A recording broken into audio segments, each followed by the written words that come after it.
We would talk about a little bit is college kids, part-time employment, things of that nature, and in terms of just the timing of where we are.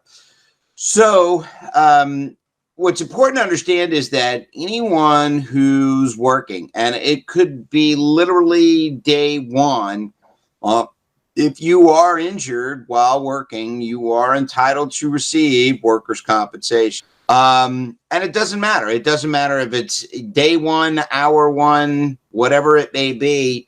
As soon as you start your job, you're covered by workers' comp insurance. So that's an automatic, if you will. That's that part. Now, what's important to understand is that, and we've talked about it, is that somebody gets hurt at work, you get medical treatment, you get temporary disability, and you get an award for your injury. But a big piece of that in terms of the benefits is if I'm going to be out of work as a result of my injury, how am I going to get paid? How much am I going to get paid?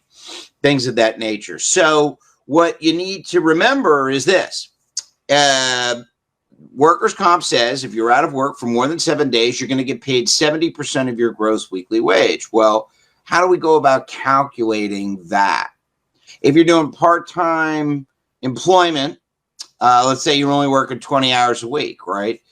So it's going to be more than likely an hourly rate. So say you're going to get paid $17 an hour, you're working 20 hours a week. And so that's going to be, $370 a week. So you would be entitled to receive 70% of that number. Now, what's interesting in New Jersey is that there is a minimum that workers' comp has to pay every year, a minimum that they have to pay no matter what your weekly wage would be. So normally it's 70% of your gross weekly wage. But if you're making $200 a week and 70% of that is $140, well, there's a minimum. So if you get hurt and you're out of work, workers' comp is going to pay that minimum. And in 2022, I think the minimum's up to something like $284 a week. So even if you are only making $200, it's crazy to think, but it would happen that workers' comp would pay you even more than you were making if you were working.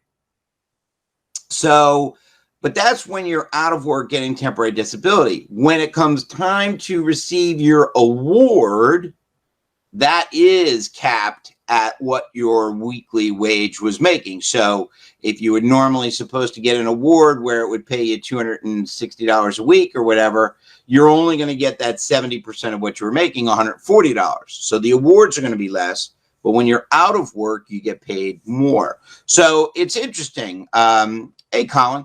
So it's interesting to see what that is. Now, one of the objectives, and we have a great case to this effect, but one of the objectives is, if possible, you want to try and be able to reconstruct what the weekly wage would be. So if you have a part-time worker, but the job that they're doing can be considered a full-time job, then you can argue that even though they were getting paid, say, $200 a week, that they should actually be paid $400 a week, or their weekly wage should be considered $400 a week.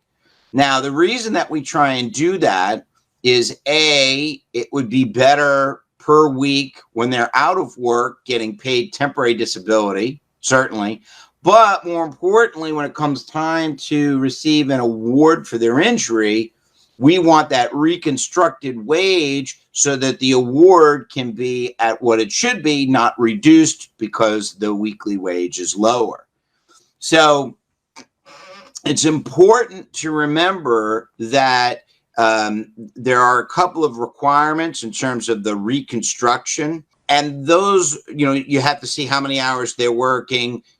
What you want to do, what we do is we'll ask the other side for what's called a 26-week wage statement. So we're looking for the 6 months that predate the work accident. Now, if you've only been working 3 months, then obviously you just give me the 3 months. But if you've been there a year, we're only looking at the 6 months that predate that. And then you look at what the weekly wage is, okay? But then you say, okay, well, how did you get to that figure, especially if they're hourly worker?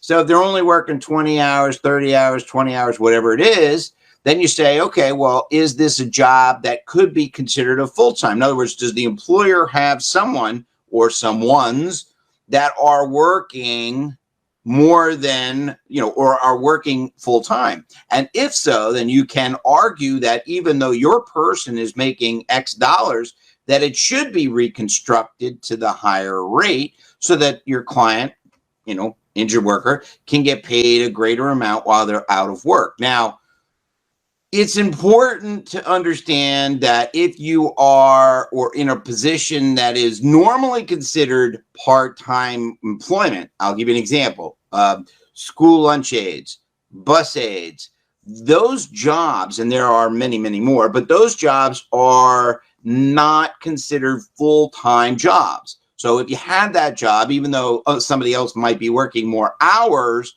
you can't argue that that could be full-time employment. But if you had somebody, if you have someone who, let's say, is only working, as in a restaurant or as a bartender, for example, that certainly could be considered full-time employment, but you're only working 20 hours, then you can argue that that should be reconstructed to the full wage. So those are some of the things that you want to consider. Now, it's important because, younger people certainly don't know what their rights are, but are in positions where supervisors, managers, especially I think college kids or younger individuals, kids who are in high school, they're gonna try and take advantage of the situation. My guess is, and I certainly had experience where someone will say, well, that's not covered by workers' comp, or that's not a work injury, or some